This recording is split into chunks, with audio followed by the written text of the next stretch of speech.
అందరికీ వందనాలండి.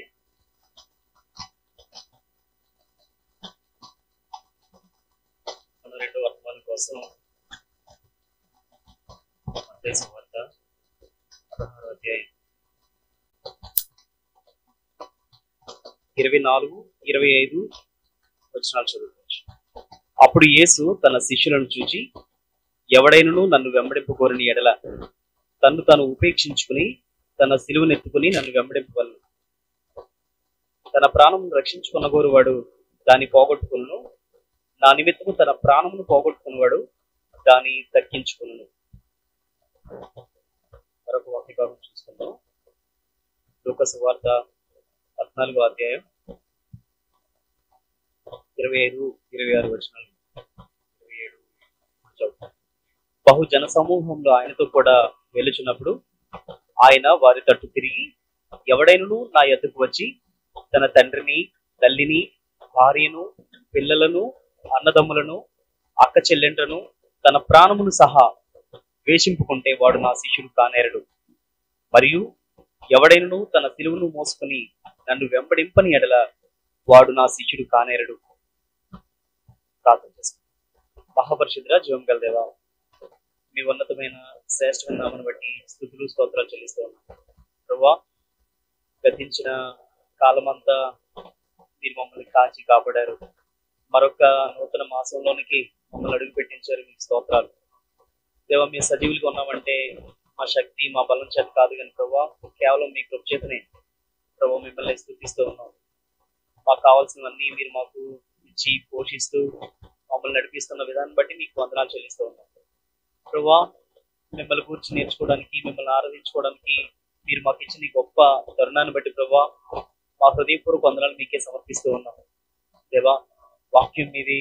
దేవా, మీరు మాతో మాట్లాడండి. దేవా, మాకు ఈ వాక్యాన్ని ఎందుకైతే ప్రభువా గుర్తు చేశారో దేవా, మేము ప్రభువా తప్పించుకోకుండా మేము వాక్యంలోనివి ఆలోచించడానికి సహాయం చేయండి. దేవా, మీరు మాతో మాట్లాడుతూ ఉన్నప్పుడు ప్రభువా మేము దేవా ఒప్పించబడడానికి ప్రభువా సహాయం చేయండి. పరిశుద్ధాత్మ దేవా, మీరే మమ్మల్ని ఒప్పింపవలసిందిగా వేడుకుంటూ ఉన్నాం. సహాయం చేయండి. ఈ సమయాన్ని ప్రభువా నాకు, మాకు అందరికీ ఉపయోగకరంగా, దీవెనకరంగా ఉంచుకుని వేడుకుంటూ యేసుక్రీస్తు వారి మహోన్నతమైన నామములో ప్రార్థించి వేడుకుంటున్నాను. మా పరమ తండ్రి. ఆమేన్. ఈ వాక్యం ద్వారా దేవుడు నాలోనికి నేను చూసుకోవడానికి అవకాశం ఇచ్చారు. అందును బట్టి నేను ప్రభువుని స్తుతిస్తూ ఉన్నాను. ఇప్పుడు మనం చదివిన వాక్య భాగాల్లో మనకి వినిపించిన మాట శిష్యుడు అనే మాట మనం చూస్తూ ఉన్నాం. శిష్యుడు అనే మాట మనం చూస్తూ ఉన్నాం. ఎవరు శిష్యులు? ప్రభు శిష్యుల గురించి మాట్లాడుతూ ఉన్నారు ఇక్కడ. అయితే అసలు శిష్యుడు అంటే ఎవరు అని కనుక మనం ఆలోచిస్తే, శిష్యుడు అనే పదం ఏమైనా బైబిల్లో ఉందా అని ఆలోచిస్తే ఇప్పుడే చూసాం బైబిల్లో ఉన్నట్టు. అయితే అపోస్తల కార్యాలు 11వ అధ్యాయం 26వ వచనంలో ఏముందంటే, మొట్టమొదట అంతియోకియాలోని శిష్యులు క్రైస్తవులు అనబడిరి అనే మాట మనం చూస్తూ ఉంటాం. మొట్టమొదట అంతియోకియాలోని శిష్యులు క్రైస్తవులు అనబడ్డారు. శిష్యులు క్రైస్తవులు అనబడ్డారు. అంతేగాని క్రైస్తవులు శిష్యులు అనబడలా. అంతియోకియా అనేది ఒక బానిసల పట్టణం అంట. చాలామంది బానిసలు ఉంటారంట అక్కడ. కనుక ఒకవేళ టైటేరియన్కి బానిసలు ఉంటే టైటేరియన్స్ అని పిలిచేవాళ్ళంట. అప్పట్లో ప్రభువుని నమ్ముకున్నారు కాబట్టి, యేసుక్రీస్తుని నమ్ముకున్నారు కాబట్టి వీళ్ళని ఏమని పిలుస్తున్నారంటే అక్కడ వాళ్ళు క్రిస్టియన్స్ అని పిలుస్తూ ఉన్నారు. అంటే ఇది ఎగతాళిగా మాట్లాడే మాట. వాళ్ళు ఎగతాళిగా మాట్లాడుతూ ఉన్నారంట, హేళన చేస్తున్నారంట. అరే వీళ్ళు క్రీస్తుకు బానిసలరా, క్రిస్టియన్స్ రా అని మాట్లాడేవాళ్ళంట. సో కాబట్టి మొట్టమొదట శిష్యులు క్రైస్తవులు అనబడ్డారు. క్రైస్తవులందరూ శిష్యులు కాదు. కానీ శిష్యులందరూ క్రైస్తవులే. అదేంటి? అసలు క్రైస్తవ్యం అంటే ఏంటి? క్రైస్తవ్యం అంటే మనకు తెలిసిన డెఫినేషన్స్ కాదు. క్రైస్తవ్యం అంటే మనకేం తెలుసు అంటే ప్రతి వారం మానకుండా రెగ్యులర్గా చర్చ్కి వస్తే క్రైస్తవ్యం అనుకుంటారు. కాదు. క్రైస్తవ్యం అంటే ఏదో క్రిస్టియన్ కల్చర్ ఫాలో అవడం అనుకుంటారు. కాదు. క్రైస్తవ్యం అంటే ఏదో బయట కనిపించేది కాదు. మరి క్రైస్తవ్యం అంటే ఏంటి? క్రైస్తవ్యం అంటే ఏంటి అంటే శిష్యులుగా అవ్వడమే, శిష్యులుగా మారడమే అనే మాట మనం చూస్తూ ఉన్నాం. అసలు శిష్యత్వం అంటే ఏంటి? ప్రభువు తానే చెప్తా ఉన్నారు. ఏమనంటే మార్కు సువార్త 3వ అధ్యాయం 11వ వచనంలో వారు తనతో కూడా ఉండునట్లును అని మాట స్టార్ట్ అయ్యి, దేవుడు అప్పుడు ఆయన కోసం కొంతమందిని 12 మందిని ఏర్పరచుకోవడం మనం చూస్తూ ఉంటాం. సో దేవుడు తనతో ఉండేటట్లు శిష్యుల్ని ఏర్పరచుకున్నారు. అసలు శిష్యుడు అంటే ఎవరు? శిష్యుడు అనే మాట ఇంగ్లీష్లో డిసైపుల్ అంటారు. లాటిన్ వర్డ్ నుంచి ఇది వచ్చింది. లాటిన్ వర్డ్ ఏంటంటే డిసిపులస్ అంటే ఏంటంటే విద్యార్థి అని అర్థం, లేదా నేర్చుకునేవాడు, లేదా ఇమిటేటర్ అంటే ఇమిటేట్ చేసేవాడు అని అర్థం. మనం కనుక కొంత బ్యాక్గ్రౌండ్కి వెళ్తే, లేదా మనం కొంత వెనక్కి వెళ్తే, ఇప్పుడంటే క్లాస్ రూమ్లో మనం పాఠాలు నేర్చుకుంటూ ఉన్నాం, పిల్లలు పాఠాలు నేర్చుకుంటూ ఉన్నారు. కానీ ఈ పూర్వం రోజుల్లో ఏం జరిగేదంటే గురుకులాలు ఉండేవి.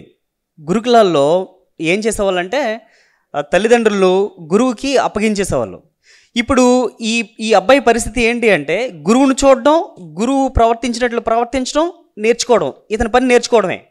గురువు ఏం చేస్తే అది, గురువు ఎలా మాట్లాడితే అలా, గురువు ఎటువైపు చూస్తే అటు, గురువు ఎలా నడిస్తే అలా, ఇది నేర్చుకునే పద్ధతి. సో ఈ పద్ధతిలో వాడబడింది, లేదా ఈ భావంలో వాడబడింది డిసైపుల్ అనే మాట, శిష్యుడు అనే మాట. మాన్ఫ్రెడ్ రోస్లర్ ఏమంటాడంటే శిష్యుడికి ఒక డెఫినేషన్ చెప్తాడు. ఆయన ఏమన్నాడంటే యేసు శిష్యుడు యేసును వెంబడించడానికి, ఆయన నుండి నేర్చుకునడానికి తీర్మానం చేసుకున్న వ్యక్తి, ఆయనతో ఎంతో సన్నిహిత సంబంధం కలిగిన వాడు అని చెప్తాడు. అయితే యేసు దగ్గర నేర్చుకోవాలంటే ఎలా? యేసు దగ్గర ఎలా నేర్చుకోవాలి? మనం ఇందాక చూసిన మాటలో వారు తనతో కూడా ఉండునట్లును, దేవుడి దగ్గర ఎలా నేర్చుకుంటామంటే ప్రభు చెప్తున్నారు తనతో కూడా ఉండేటట్లు దేవుడు కొంతమంది శిష్యుల్ని ఏర్పరచుకున్నారని మనం చూస్తూ ఉన్నాం. తనతో కూడా ఉండేటట్లు, తనతో కూడా ఉండడం అంటే ఇక్కడ మనకి ఎలా ఉంటాం దేవుడితోటి అని అంటే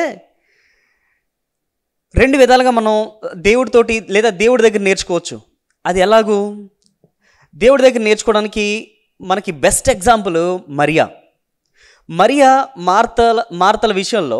మార్తేమో ప్రభు ఇంటికి వచ్చారని చెప్పి విస్తారమైన పనులు పెట్టుకుంది, చాలా పనులు పెట్టుకుంది, విస్తారమైన పనులు అని మాట్లాడతారు అక్కడ. కానీ మరియ మాత్రం ప్రభు పాదాల దగ్గర గడుపుతూ ఉంటుంది. ఆయన మాట్లాడుతూ ఉంటే మాటలు వింటూ ఉంటుంది, మైమర్చిపోయి వింటూ ఉంటుంది. మార్త వచ్చి కంప్లైంట్ చేస్తుంది, ప్రభు నేను చాలా పనుల్లో ఉన్నాను, మరీ చెప్పొద్దా అని చెప్పేసి. ప్రభు అంటారో ఈవిడే శ్రేష్టమైన చేస్తుందని.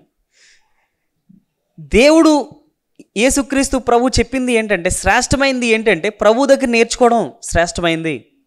ఆయన దగ్గర నేర్చుకోవడమే శ్రేష్టమైంది. ఆయన దగ్గర మనం ఎలా నేర్చుకుంటాం?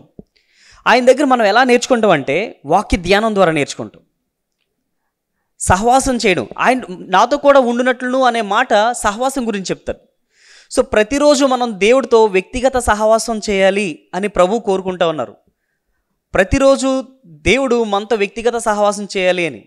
తండ్రి బిడ్డని ప్రతిరోజు ఏం కోరుకుంటాడంటే నా బిడ్డ నాతో మాట్లాడాలి అని కోరుకోవడం న్యాయం. దేవుడు కూడా మన నుంచి కోరుకున్నది అదే.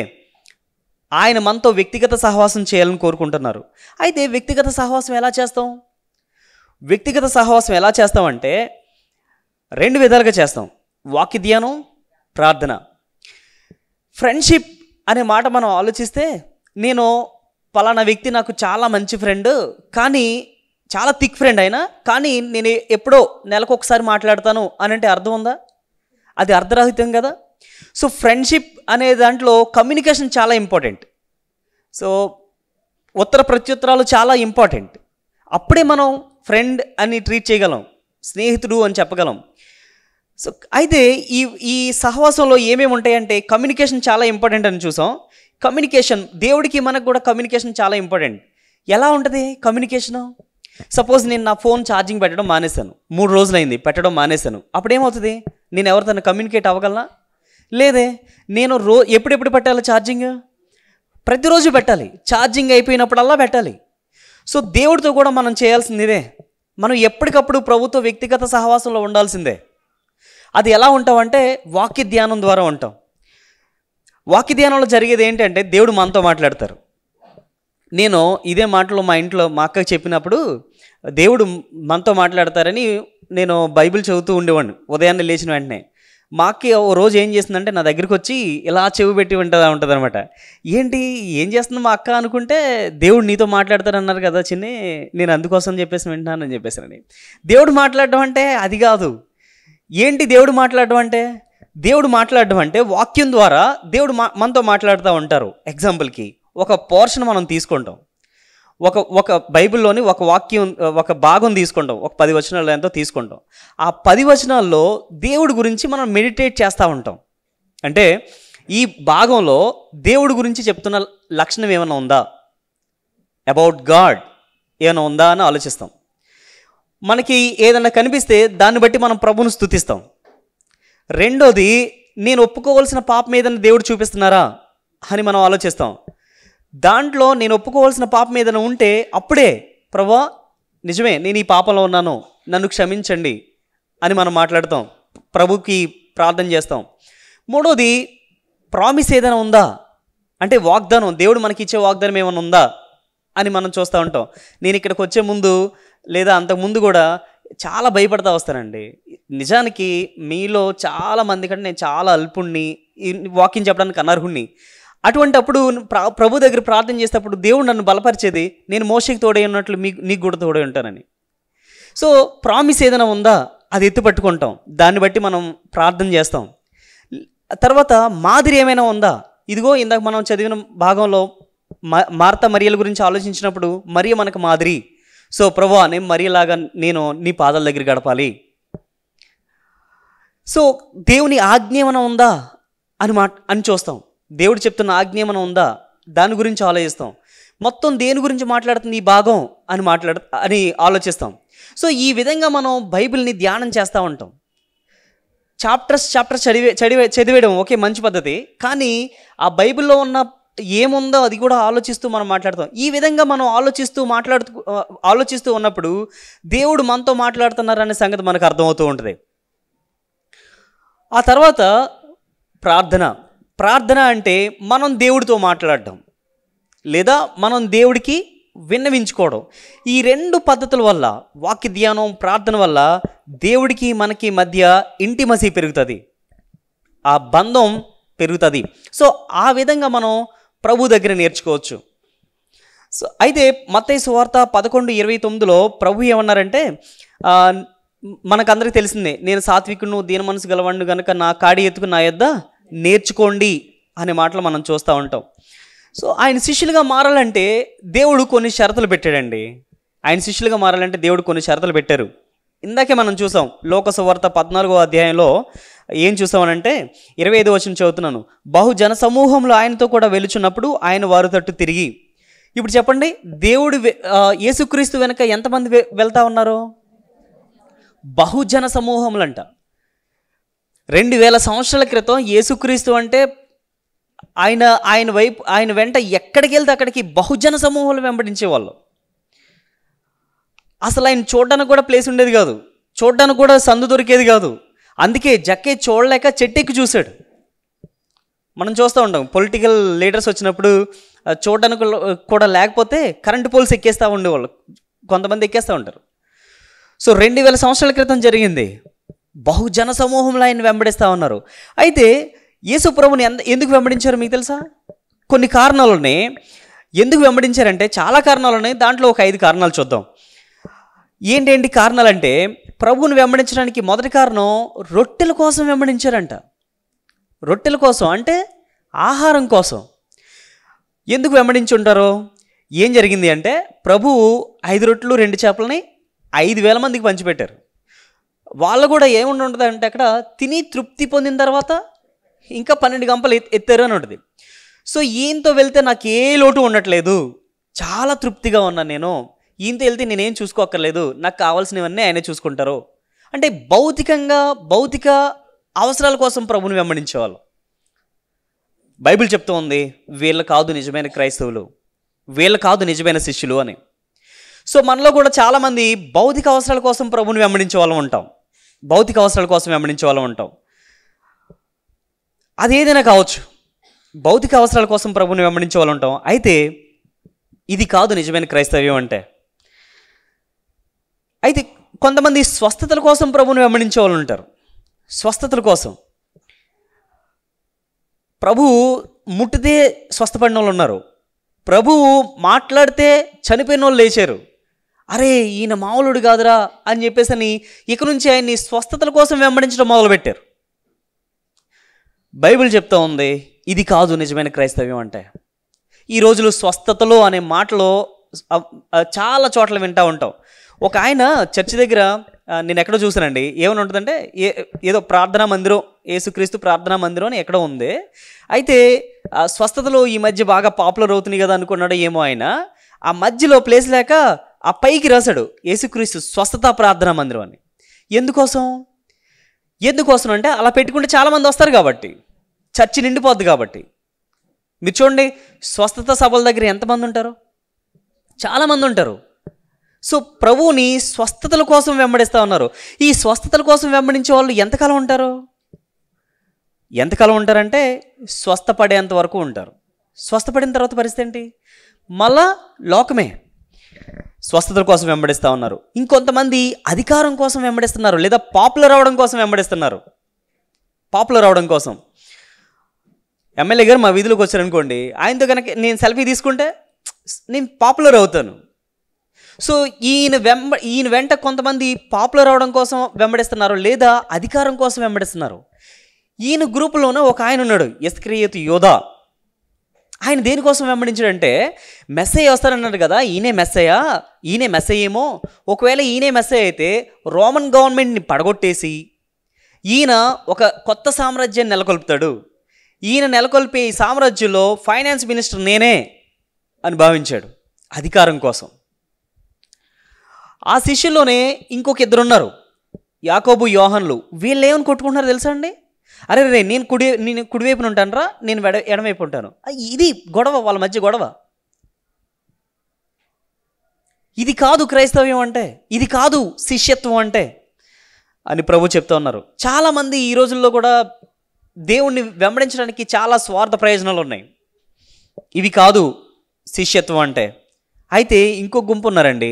ఆ గుంపు ఏంటో తెలుసా? ప్రభుని విమర్శించడం కోసం ఫాలో అవుతున్నారు, లేదా ఆయన వెంబడిస్తున్నారు. విమర్శించడం కోసం ఈయన ఎక్కడ ఏం మాట్లాడకపోతాడా, ఎక్కడ పట్టుకోపోతామా, ఎక్కడ ఇరికించకపోతామా అని చూస్తూ ఉన్నారు వీళ్ళు శాస్త్రులు, పరిసయ్యులు. ఒక్క మాట మాట్లాడితే చాలు, ఇదేంటి అలా అన్నావు, ఇదేంటి ఇలా అన్నావు అని చెప్పేసని. సో కాబట్టి కొంతమంది విమర్శించడం కోసమే ఫాలో అవుతారు. వీళ్ళు కూడా కాదు నిజ క్రైస్తవులు లేదా శిష్యులు అంటే. మరి శిష్యులు అంటే ఎవరు? శిష్యులు అంటే ఆయన్ని భక్తితో వెంబడించేవాళ్ళు.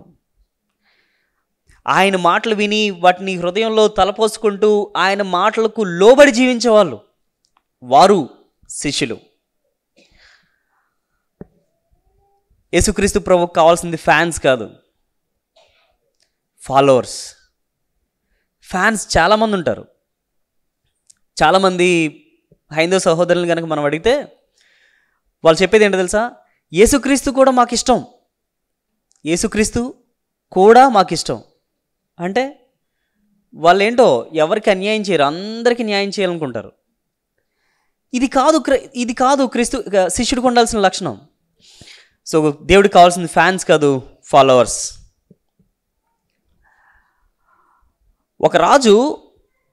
పూర్వం ఒక రాజు ఇంకో రాజు మీదకి దండెత్తి ఆ రాజ్యాన్ని కైవసం చేసుకోవాలనుకున్నాడంట. అయితే ఈయనకేం తెలిసిందంటే వాళ్ళ సైనికులు చాలా స్ట్రిక్ట్, అతని ఫాలోవర్స్ చాలా స్ట్రిక్ట్, ఆ రాజు కోసం ఏమైనా చేస్తారని తెలిసి సరే సంధి చేసుకుందామని వెళ్తాడంట. వెళ్తే అటువైపు ఉన్న రాజు ఇటువైపు ఉన్న రాజుని చూసి అక్కడున్న శిష్యుల్లో కొంతమందిని పిలిచి, ఇతని శిష్యుల్లో కొంతమందిని పిలిచి, అరే గుండెలో పొడుచుకోరా అంటే అందరి ముందు చూస్తూ ఉండగా గుండెలో పొడి చేసుకున్నాడంట, చనిపోయాడు. ఇంకో శిష్యుడితో అన్నాడంట, అరే ఆ పర్వతమే నుంచి దూకేసాయి. వెంటనే పర్వతమే నుంచి లోయలోకి దూకేసాడంట. తిని చెప్పాడు, ఇటువంటి వాళ్ళు నా సైనికులు, లేదా ఇటువంటి వాళ్ళు నా శిష్యులు అని చెప్పేసాను. ఇటువంటి శిష్యులను కలిగి ఉన్న నిన్నేం చేస్తానో తెలుసా? నా కుక్కలతో పాటు బంధిస్తానంటే ఈవినింగ్ లోపు ఎవరైతే దండెత్తదామని వచ్చారో అతన్ని కుక్కలతో పాటు బంధించేశాడంట. ఇటువంటి వారు కావాలి శిష్యులుగా. ఇది శిష్యత్వం అంటే. ప్రభుకి ఇటువంటి అంకిత భావం కలిగిన వాళ్ళు కావాలి. మన స్వార్థాల కోసం చూసుకునే వాళ్ళు కాదు. ఈ రోజుల్లో క్రైస్తవం అంటే చాలా చులకనైపోయింది. ఏవేవో పొందేసుకోవాలన్నట్టు. ఒక ఆయన అంటాడు, ప్రతిసారి మీ దుఃఖదినములు సమాప్తమైపోతాయి అని. ప్రభు శ్రమలు వస్తాయని చెప్పారు. మీకు తెలుసా, సద్భక్తితో బ్రతకను ఉద్దేశించిన వాడు హింస పొందుతాడు అని రాయబడి ఉంది. సుఖాలే కాదు, ఆశీర్వాదాలే కాదు, శ్రమలు కూడా ఉన్నాయి. నిజమైన శిష్యుడు అంటే తనే. ఈ లోక సువార్త 14వ అధ్యాయంలో మనం చూసినప్పుడు బహుజన సమూహంలో ఆయనతో కూడా వెలుచున్నప్పుడు ఆయన వారి తట్టు తిరిగి, ఎవడైనను నా యొద్దకు వచ్చి తన తండ్రిని, తల్లిని, భార్యను, పిల్లలను, అన్నదమ్ములను, అక్క చెల్లెండ్రను, తన ప్రాణమును సహా ద్వేషింపకుంటే వాడు నా శిష్యుడు కానేరడు అనే మాట మనం చూస్తూ ఉన్నాం. ఇదేంటండి ప్రభు ఏం చెప్తున్నారు? ద్వేషించాలా? ఎవరెవరిని? తండ్రిని ద్వేషించాలంట, తల్లిని, భార్యను, పిల్లలను, అక్క చెల్లెల్ని, ఆఖరికి తన ప్రాణాన్ని కూడా ద్వేషించుకోవాలట. అంటే వారిని పట్టించుకోకూడదు కదా, వారిని బయటకు తోసేయాలి కదా ఇంట్లో నుంచి. ఇది కాదు అర్థం. ద్వేషించడం అంటే సెకండ్ ప్రయారిటీ ఇవ్వాలి అన్నట్టు. సెకండ్ ప్రయారిటీ అంటే ఫస్ట్ ప్రయారిటీ దేవుడే, ఫస్ట్ ప్రయారిటీ ప్రభువే. ఆయనకు మన ఫస్ట్ ప్రయారిటీ ఇచ్చి మిగతా వారందరికీ సెకండ్ ప్రయారిటీ ఇవ్వడం, అది దేవుడు చెప్పింది. దేవుడు పట్టించుకోవద్దని ఎక్కడ చెప్పలా. మనం ఆలోచిస్తే నీ తండ్రిని, తల్లిని సన్మానించు అని ప్రభు చెప్తా ఉన్నారు. వారిని సన్మానించాలి, వారి గురించి పట్టించుకోవాలి, వారిని సంరక్షించాలి. తన కుటుంబాన్ని సంరక్షించలేని వాడు అవిశ్వాస కంటే హీనుడు అని చెప్పేసి మాట్లాడుతూ ఉంటాడు. సో కాబట్టి సంరక్షించాలి, ఆ బాధ్యత గురించి ప్రభు చెప్పారు. అయితే ఇక్కడ చెప్పిన భావం ఏంటంటే ఫస్ట్ ప్రయారిటీ ప్రభువే ఉండాలి.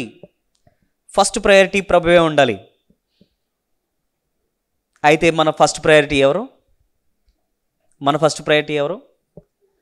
మనకి చాలామంది ఫస్ట్ ప్రయారిటీగా ఉన్నారు కదా. చాలామంది భార్యకి అయితే ఫస్ట్ ప్రయారిటీ భర్త, పెళ్ళైన కొత్తలో. భర్తకైతే భార్య భర్తలకి పిల్లలు,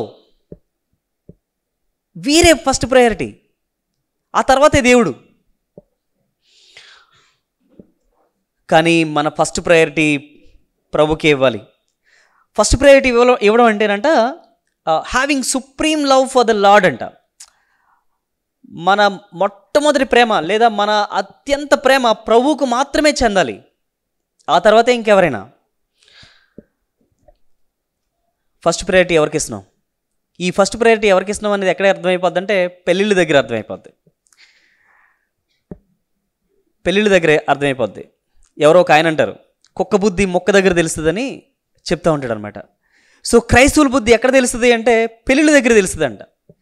అప్పుడు దాకా బ్రదర్ మాకే క్యాస్ట్ ఫీలింగ్ లేదు బ్రదర్ అనే ఈయన పెళ్లి దగ్గరికి వచ్చేసరికి అసలు కులం లేకపోతే లేదు, అది ఏంటో అర్థం కాదు, కులమే కావాలి. కట్నాలు ఇవి మనం ఇచ్చే ఫస్ట్ ప్రయారిటీస్.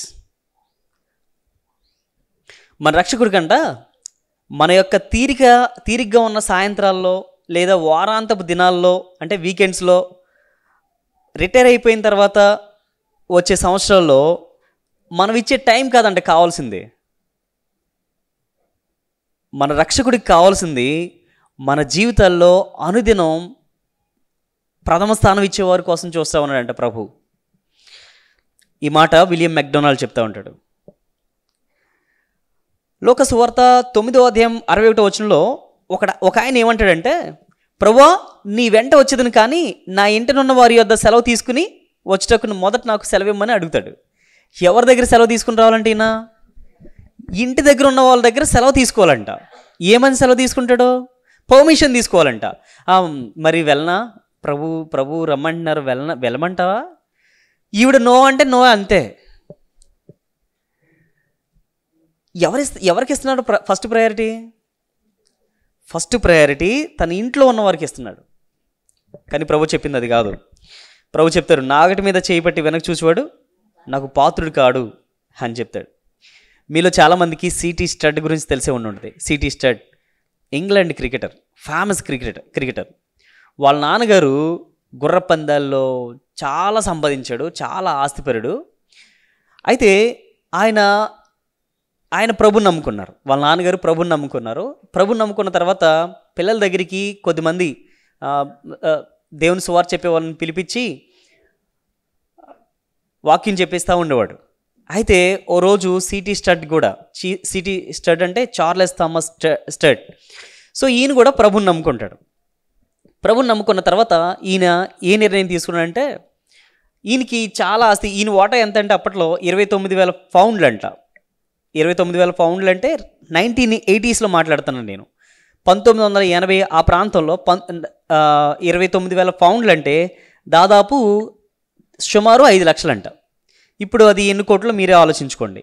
సో అంత డబ్బు తనిస్తే, వాటాగా తినిస్తే, వాళ్ళ నాన్నగారు తనకిస్తే, దాంట్లో ఈయన ఏం చేశాడంటే, నా ఫస్ట్ ప్రయారిటీ నా దేవుడికే ఇవ్వాలి నేను అని ఈయన ఏం చేశాడంటే చాలా వరకు ఆయా మిషనరీస్కి ఇచ్చేసాడంట, చాలా సంస్థలకి ఇచ్చేసాడు పరిచర్య కోసం, సేవ కోసం. తను వివాహం కోసం ఒక 3,000 పౌండ్లు దాచుకున్నాడంట. 3,000 పౌండ్లు దాచుకుంటే వాళ్ళ ఆవిడతో చెప్పాడంట. వాళ్ళ ఆవిడతో ఏం చెప్పాడంటే, అమ్మా ఇదిగో నేను 3,000 పౌండ్లు దాచాను మన వివాహం కోసం అని అంటే, ప్రిస్కిల్లా ఆవిడ పేరు. ఆవిడంటది, చార్లీ లేదా చార్లెస్, ప్రభువు ధనవంతుడితో ఏం చెప్పారు? నీకున్నదంతా అమ్మేసేవని చెప్పేసి అన్నారు.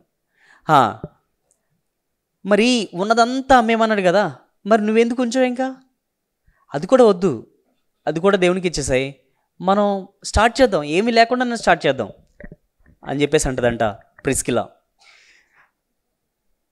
మొట్టమొదటి ప్రాధాన్యత ప్రభుకే ఇవ్వడం మనం చూస్తూ ఉన్నాం. ప్రిస్కిల్లా పరిస్థితి ఇదైతే, చార్లెస్ ఏం చేస్తాడంట, ఎంగేజ్మెంట్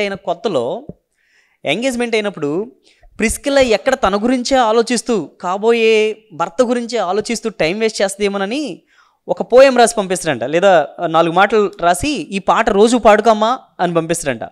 ఏంటంటే, Jesus I love thee, thou art to me dearer than Charlie ever could be.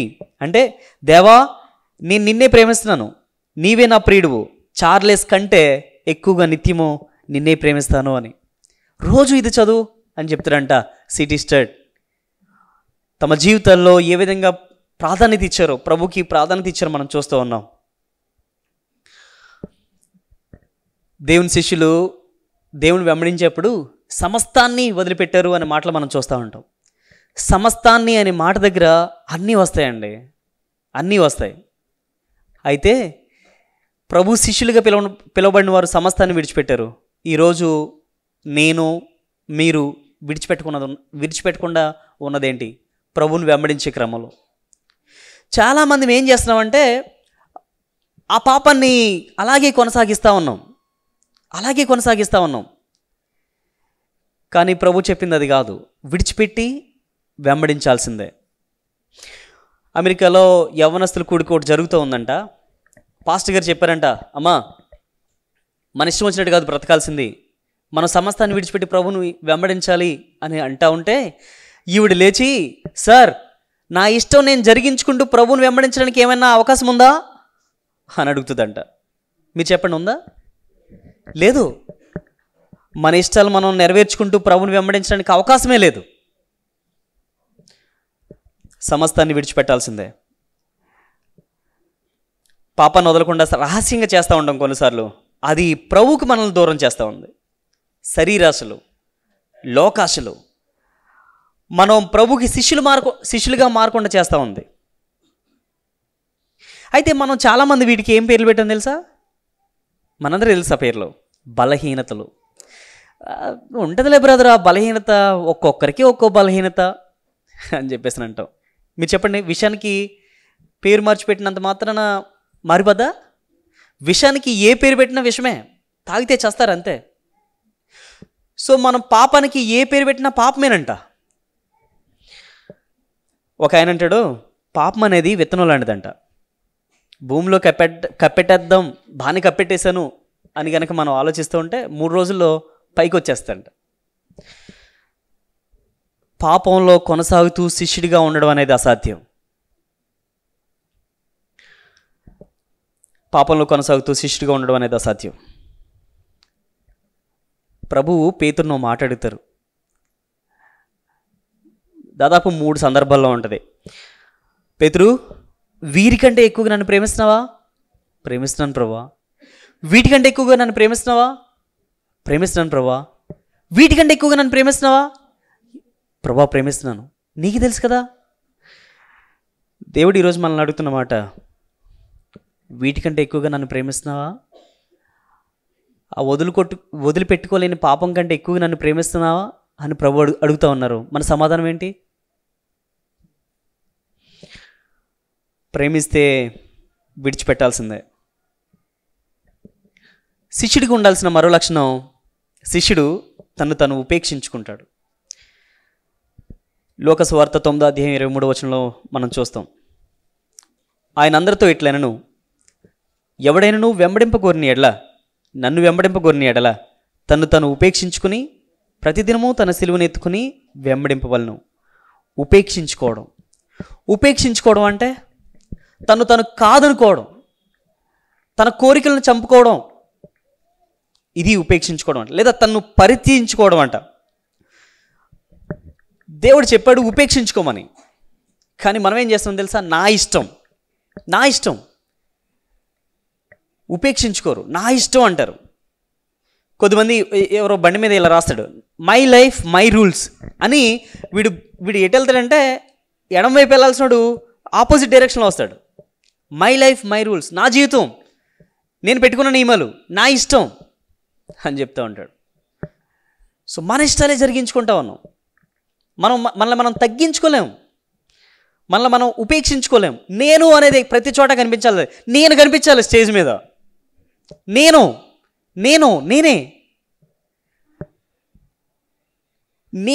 అనేవాడు ఏం చేస్తున్నాడంటే ప్రభునంట హృదయ సింహాసనం మీద నుంచి దించేసి పక్కన ఎక్కడో కూర్చోబెట్టాడంట.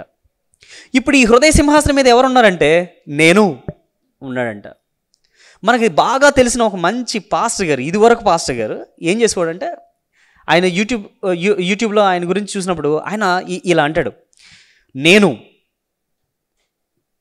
నాకు ఈ మాటలే వాడుతూ ఉన్నాడు. నాకు ప్రపంచంలోనే ఎవరికి లేని విమానం నాకే ఉంది, నేను ఫలానా నాకు శిష్యులు ఉన్నారు అంటాడు. కొద్ది కాలానికి ఆయన ఫాల్ మనం చూస్తాం, ఆయన ఎలా పడిపోయాడు మనం చూస్తూ ఉన్నాం. సో దేవుడికి ఇష్టం లేదు. నాది అహాన్ని దేవుడు ఇష్టపడరు. అహంకారుల్ని దేవుడు ఎదిరిస్తారు. అహం, నేను అనే సెల్ఫ్ మనలో చాలామందికి ఉంది కదా. ఈగో హట్ అయిపోవడం. అహం అంటే కొద్దిగా తెలుగు వర్డ్ మనకి పరిచయం లేని పదమేమో. ఈగో అంటే తెలుస్తుంది బాగా. అరే వాడు నాకు ఈగో హట్ చేశాడు రా అంటావు. అదే అహం అంటే. తగ్గించుకోలేం, అహాన్ని చంపుకోలేం. అహాన్ని చంపుకోలేని శిష్యుడే కాదంట. మనం అహాన్ని చంపుకోవాల్సిందే. ఒకవేళ ఒక ఆయన ఏమంటాడంటే, హృదయ సింహాసనం మీద నేను ఉంటే క్రీస్తుని శిలువ మీద ఎక్కిస్తున్నాను. ఒకవేళ హృదయ సింహాసనం మీద దేవుడు ఉంటే, ప్రభువు ఉంటే, నేను శిలువ మీదకి వెళ్తున్నాను అనే అర్థమంట. దేవుడు హృదయ సింహాసనం మీద ఉండాలంటే నేను అనేవాడు శిలువ మీద ఉండాల్సిందే. పౌలు గారు అతిశయించడానికి చాలా ఉన్నాయి, కానీ ఏమంటారు తెలుసా ఆయన? నేను కాదు క్రీస్తే అనే మాట మనం చూస్తూ ఉంటాం. పీటర్ మేడెన్ అనే ఆయన ఏమంటాడంటే, మనం పాపం విషయంలో మరణించాం సరే, అయితే ఇప్పుడు మరణించాల్సింది అహం విషయంలో. శిష్యత్వపు పిలుపు మనలోని అహాన్ని వదులుకోవడానికి పిలిచే దేవుని పిలుపు. శిష్యులుగా ఉండడం అంటే ఏదో మనం కావాలని కోరుకోవడం కాదండి. శిష్యులుగా ఉండడం అంటే ఇది దేవుని పిలుపు. ఇదేదో కొద్ది మందికి మాత్రమే కాదు, మారు మనసు పొందిన ప్రతి ఒక్కరికి ఇది. మారు మనసు పొందిన ప్రతి ఒక్కరికి. సో మారు మనసు పొందానని చెప్తున్న నేను ఆయన శిష్యుడిగా అవ్వాల్సిందే. మారు మనసు పొందానని చెప్తున్న నీవు ఆయన శిష్యురాలుగా అవ్వాల్సిందే. ఇది ప్రభు మన నుంచి కోరుకునేదే. విలియం మెక్డొనాల్డ్ అంటాడు, తను ఉపేక్షించుకోవడం అంటే క్రీస్తు యొక్క ప్రభుత్వానికి పూర్తిగా మనల్ని మనం సమర్పించుకోవడమే అని అంటారు. మనం తగ్గించుకోలేమండి, మనం తగ్గించుకోలేం. పైపెచ్చు లోకం ఏం చెప్తుందంటే తగ్గొద్దు అని చెప్తుంది. మనం మన పిల్లలకు కూడా అదే నేర్పిస్తున్నాం, తగ్గొద్దు అనే చెప్తుంది. కానీ ప్రభు ఏం చెప్తున్నారు తెలుసా? ఒకసారి రండి, యోహాను సువార్త 13వ అధ్యాయం 4వ వచనం చూద్దాం. 4 నుంచి 8 వచనాల్లో, యోహాను సువార్త 13వ అధ్యాయం 4 నుంచి 8 వచనాలు నేను చదువుతున్నాను. భోజన పంక్తిలో నుండి లేచి తన పై వస్త్రం అవతల పెట్టివేసి ఒక తువాలు తీసుకుని నడుమునకు కట్టుకొనెను. అంతటా పల్లెంలో నీళ్లు పోసి శిష్యుల పాదములు కడుగుటకును తాను కట్టుకుని ఉన్న తువాలుతో తుడుచుటకును మొదలుపెట్టెను. ఎవరండి ఈ పని చేసింది? నాకు బాగా గుర్తు, కరోనా టైంలో అప్పటి మన ముఖ్యమంత్రి గారు వైజాగ్లో ఏదో ఫ్యాక్టరీలో ఏదో ఇబ్బంది అయిందని, రసాయన పేలుడు ఏదో సంభవించిందని వాళ్ళని పలకరించడానికి వెళ్ళాడు. అప్పటికి ఒకరినొకరు టచ్ చేసుకోలేని పరిస్థితి, సొంత ఇంట్లోనే ఒకరికి ఒకరు దూరంగా ఉండే పరిస్థితులు కరోనా టైంలో. అటువంటిది ముఖ్యమంత్రి గారు ఏం చేస్తారంటే హాస్పిటల్కి వెళ్ళి వాళ్ళ చేతులు తాగుతూ ఉంటే మనసు చలించిపోయింది. అరే ఏంట్రా అయినా, ఒక ముఖ్యమంత్రి హాస్పిటల్కి వెళ్ళడమా, ఈ కరోనా టైంలో వాళ్ళ చేతులు తాకడమా, అర్థం కాల. మదర్ తెరీసా ఎక్కడో ఈ దేశానికి వచ్చి కురుపులు కడుగుతూ ఉంటుంటే మనిషి పిచ్చెక్కిపోయింది చాలామందికి. వీళ్ళే ఇలా చేస్తే మన ప్రభు, సమస్తాన్ని సృష్టించిన ప్రభు, ఆయన పై వస్త్రం పక్కన పెట్టేసి శిష్యుల పాదాలు పట్టుకోవడం ఏంటండి? మనం చాలామందిని క్షమించలేము, సొంత ఇంట్లో వాళ్ళని క్షమించలేము. వాళ్ళు ఏమన్నారు తెలుసా అని చెప్పేసి అంటూ ఉంటాం, క్షమించలేని పరిస్థితులు. ప్రభు శిష్యుల పాదాలు పట్టుకోవడమా? పాదాలు పట్టుకోవడం కాదు, పల్లెల్లో నీళ్లు పోసుకుని పాదాలు కడగడమా? ఇదంతా చూస్తున్న పేతురు గుండె బద్దలైపోయింది. ప్రభా, నువ్వు నా పాదాలు పట్టుకోవద్దు ప్రభా. 2 సార్లు చెప్తాడు, ప్రభా ప్రభా వద్దు వద్దు, నా పాదాలు పట్టుకోవద్దు. ప్రభువే తగ్గించుకుంటే మనం ఎవరు అండి? సమస్తాన్ని సృష్టించిన సృష్టికర్త తగ్గించుకుంటే మనం ఎవరు? ఎందుకు తగ్గించుకోలేకపోతున్నాం? ఎందుకు క్షమించలేకపోతున్నాం? ఈ తగ్గించుకోలేని కారణంగా ఏమవుతుంది తెలుసా? తగ్గించుకోలేని కారణంగా చాలామంది ఉద్యోగాలు పోతున్నాయి. ఒక మాట అంటే పడరండి వీళ్ళు, ఉద్యోగాలు పోతున్నాయి. ఈ తగ్గించుకోని కారణంగా చాలామంది కుటుంబాలు నాశనం అయిపోతున్నాయి. ప్రభు నేర్పిస్తున్న పాఠం తగ్గించుకోవాల్సిందే. ఆయన కాలు గడిగిన వాళ్ళు ఎవరెవరు ఉన్నారు చెప్పండి? ఇస్కరియోతు యోధ కూడా ఉన్నాడు కదా. ప్రభుకి అప్పుడు తెలియక పాదాలు గడిగాడా? 30 వెండి నాణాలు కమ్మేసిన ఇస్కరియోతు యోధ కూడా ఉన్నాడండి. నేను ఎలా క్షమించిన ఆవిడ్ని? ఎంత మాట ఉందో తెలుసా? అయ్యో అవునా, తను అమ్మేపోయే ఇస్కరియోతు యోధ పాదాలు గడిగాడు ప్రభు. తనంటే ఎవరో తెలీదు అని బొంకే పేతురు అక్కడే ఉన్నాడు, ఆయన పాదాలు కూడా కడిగాడు ప్రభు. శిష్యుడు అంటే ఉపేక్షించుకోవాలి, తగ్గించుకోవాల్సిందే, క్షమించాల్సిందే. ఇవన్నీ చెప్పిన తర్వాత యోహాను సువార్త 6వ అధ్యాయం 66వ వచనంలో ప్రభువు మాట అంటారు. 66వ వచనంలో, అప్పటి నుండి ఆయన శిష్యులు అనేకులు వెనక్కి తీసి మరి ఎన్నడూనూ ఆయనను వెంబడింపలేదు. కాబట్టి యేసు మీరు కూడా వెళ్ళిపోవాలని ఉన్నారా అని 12 మందిని అడుగగా సీమోను పేతురు, ప్రభువా ఎవని యొద్దకు వెళుదుము? నీవే నిత్య జీవపు మాటలు గలవాడువు, నీవే దేవుని పరిశుద్ధుడువు అని మేము విశ్వసించి ఎరిగి ఉన్నామని ఆయనతో చెప్పాను. ఈ మాటలన్నీ చెప్పిన తర్వాత మనలో చాలామంది కూడా అఫెండ్ అయ్యే అవకాశం ఉంది. అరే, శిష్యత్వం అంటే ఏదో, క్రైస్తవ్యం అంటే ఏదో అనుకున్నాం, ఇదా క్రైస్తవ్యం అని చాలామంది మనలో వెనుదిరిగి వెళ్ళిపోయే వాళ్ళు ఉండొచ్చు. అక్కడ కూడా వెళ్ళిపోయారు.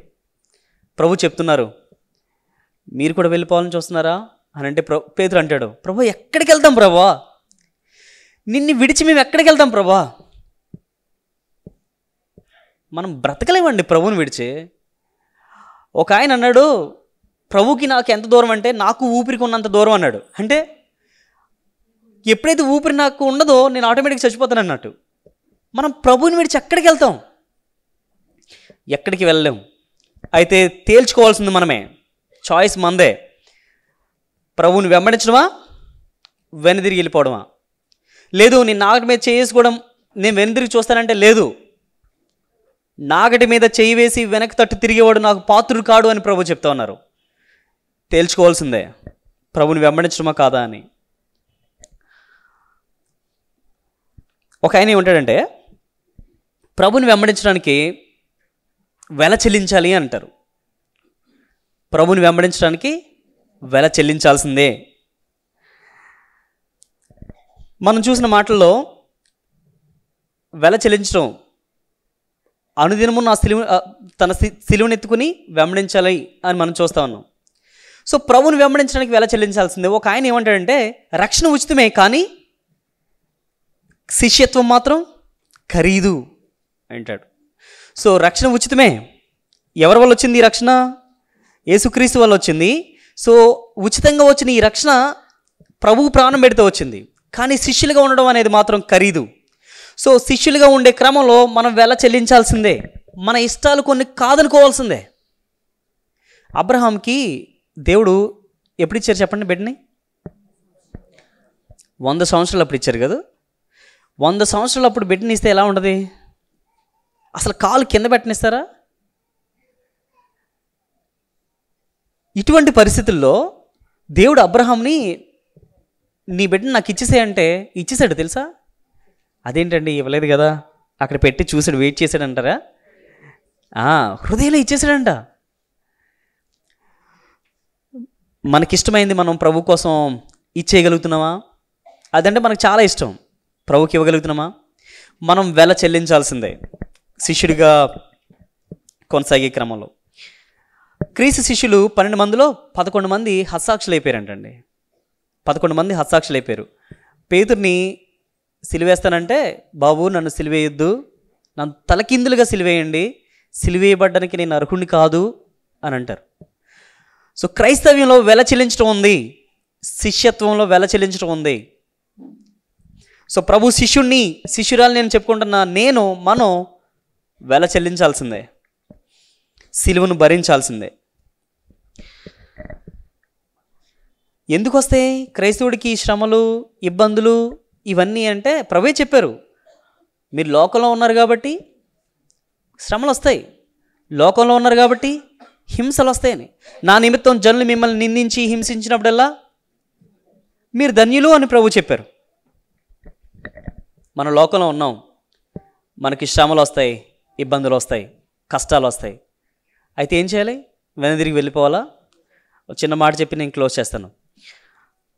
దారు అనే ఒక ట్రైబ్ ఉంది. ఆ ట్రైబ్లో నాన్సింగ్ అనే ఆయన కొత్తగా ప్రభువుని తెలుసుకున్నారు. కొత్తగా ప్రభువుని తెలుసుకుని ఆ ట్రైబ్లో, ఆ తెగలో కొత్తగా ప్రభువుని తెలుసుకుని కుటుంబం అంతా మేము ప్రభు కోసమే జీవించాలి అని తీర్మానించుకున్నారు. ప్రభు కోసమే జీవించాలని అనుకున్నప్పుడు ఆ విషయం ఆ తెగ నాయకుడికి తెలిసింది. వాళ్ళు ఎటువంటి వారంటే అవసరమైతే చంపేస్తారు అటువంటి వారు. అయితే ఈ నాన్సింగ్ అతని కుటుంబాన్ని ఆ తెగ నాయకుడు పిలిపించాడు.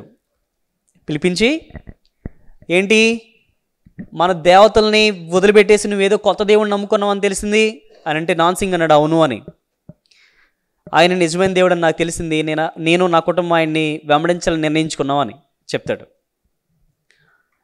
చూడు, నువ్వు గనక ఆ నిర్ణయం తీసుకుంటే నువ్వు చాలా కోల్పోవాల్సి వస్తుంది అని అంటే ఆయన ఈ మాటలు చెప్తాడు. I have decided to follow Jesus, no turning back, no turning back అని. నేను ప్రభువుని వెంబడించాలని నిర్ణయించుకున్నాను, వెన్నుదిరిగేది లేదు అని చెప్తాడు. తెగనాయకుడికి కోపం వస్తుంది. వెంటనే బాణాలేసి తన ఇద్దరు పిల్లల్ని చంపేస్తారు.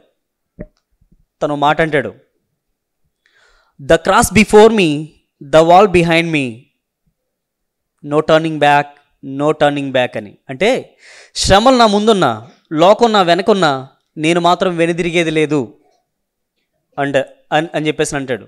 ఇప్పటికైనా నిర్ణయించుకో నాన్సింగ్, నీ భార్యని కూడా చంపేస్తా నువ్వు గనక మారను అంటే. నేను మారేది లేదు అంటాడు. తన భార్యని కూడా చంపేస్తారు. తను మాట పాడతాడు, లేదా ఓ మాట చెప్తాడు, though all may leave me, still I will follow.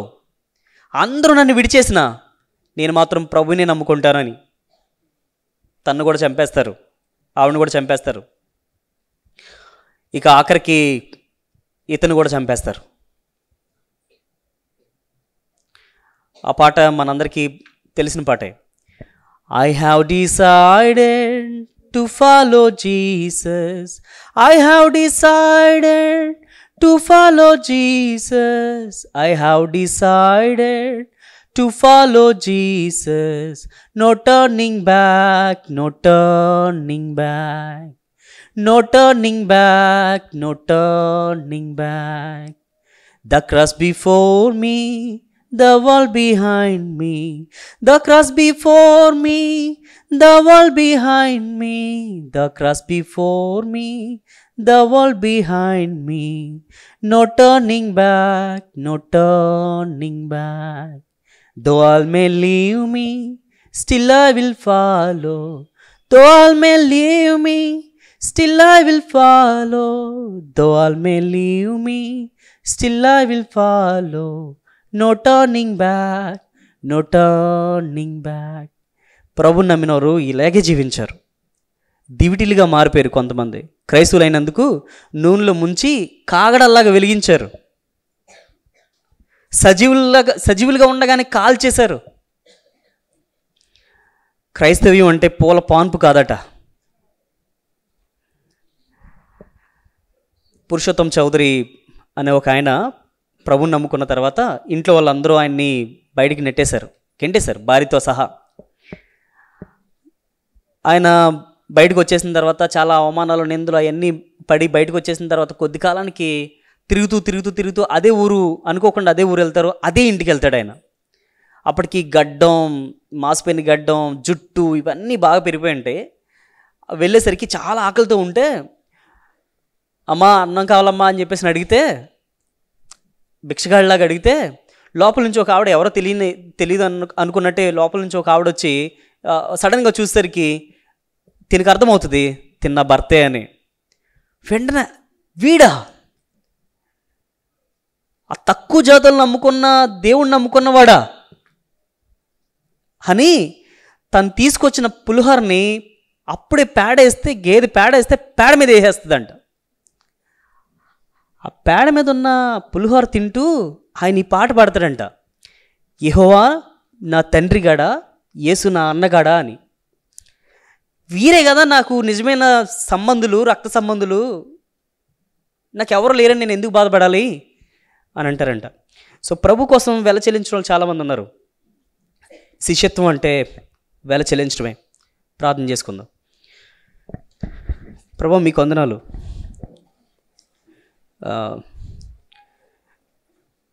నిజమే, క్రైస్తవ్యం అంటే ఏదేదో అనుకున్నాం. దేవా, శిష్యుడిగా ఉండడానికి మీరు పిలిచిన పిలుపు అని మాకు అర్థమైంది. దేవా, ఏవేవో కారణాల చేత మిమ్మల్ని వెంబడించడానికి మేము సిద్ధపడ్డామేమో, అయితే ఇవేవి కాదు అని మీరు మాకు తెలిపిన విధానం బట్టి మీకు వందనాలు. దేవా, ఇదిగో ప్రభువా, మరొకసారి మమ్మల్ని మేము కమిట్ చేసుకుంటా ఉన్నాం. నీ శిష్యుడిగా ఉంటామని మీకు మాట ఇస్తున్నాం. దేవా, కృప చూపించండి. ఆ శిష్యుడిగా ఉండే క్రమంలో మాకు ఎలా నడుచుకోవాలో మాకు తెలియదేమో, కానీ మీరు మా చెయ్యి వదిలిపెట్టొద్దు ప్రభా. మా చెయ్యి మీరు పట్టుకోండి. శిష్యురాలుగా ఉండేటువంటి కృపను మాకు అనుగ్రహించండి దేవా. జీవితాంతం మేము చచ్చే వరకు లేదా మీరు వచ్చే వరకు నిజమైన శిష్యుడిగా కొనసాగే కృపను మాకు అనుగ్రహించమని ప్రార్థిస్తున్నాం ప్రభా. ఇప్పటి వరకు మా హృదయ సింహాసనం పైన నేను అనేవాడినే కూర్చొని పెట్టాను, మిమ్మల్ని కిందకి దింపేసానేమో, దయతో నన్ను క్షమించండి ప్రభా. ఇప్పుడు నేను చెప్తూ ఉన్నాను దేవా, హృదయ సింహాసనంపై మీరుండండి ప్రభా. హృదయ సింహాసనం ఒక్కటే కాదు ప్రభా, ప్రతి గదిలో మీరుండండి దేవా. కృప చూపించండి దేవా. ఇప్పటి వరకు చాలా వాటికి నా ఫస్ట్ ప్రయారిటీ ఇచ్చాను ప్రభా. దేవా, ఇవేవి కరెక్ట్ కాదని నాకు అర్థమవుతూ ఉంది దేవా. మీకే నా ఫస్ట్ ప్రయారిటీ ఇవ్వడానికి కృప చూపించండి దేవా. మిమ్మల్ని అందరికంటే ఎక్కువగా ప్రేమించడానికి నాకు శక్తి సరిపోవడం లేదు ప్రభా. నన్ను నేను కూడా తృణీకరించుకోలేకపోతా ఉన్నాను, కానీ మీ కృప కోరుకుంటున్నాను. అందరికంటే ఎక్కువగా మిమ్మల్నే ప్రేమించేటటువంటి కృప నాకు అనుగ్రహించమని వేడుకుంటూ ఉన్నాను దేవా. అంతం వరకు సహించిన వాడే రక్షించబడతారన్నారు. రక్షించబడిన నేను అంతం వరకు సహిస్తాడు అని మీరు చెప్తూ ఉన్నారు దేవా. సహించే కృపను మాకు మీరే అనుగ్రహించమని వేడుకుంటూ ఉన్నాను ప్రభా. ఇప్పుడే నిర్ణయం తీసుకుంటూ ఉన్నాను, ఇక అయ్యా నేను వెనుదిరగను. ఐ హ్యావ్ డిసైడెడ్ ప్రభా, మిమ్మల్ని వెంబడిస్తానని చెప్పిన నేను వెనుదిరగను ప్రభా. దేవా, అట్టి కృపను నాకును అనుగ్రహించండి. మీ కొరకే జీవించే కృపను, అవసరమైతే మీ కొరకు హతసాక్షిగా అయ్యేటువంటి కృపను మాకు మీరు అనుగ్రహించమని వేడుకుంటూ దేవా, ఇచ్చిన వాక్యాన్ని బట్టి ప్రభా మిమ్మల్ని స్తుతిస్తూ ఘనపరుస్తూ యేసుక్రీస్తు వారి ఘనమైన ఉన్నతమైన నామములో స్తుతించి ఆరాధించి ప్రార్థించి వేడుకుంటున్నాను మా పరమ తండ్రి. ఆమెన్.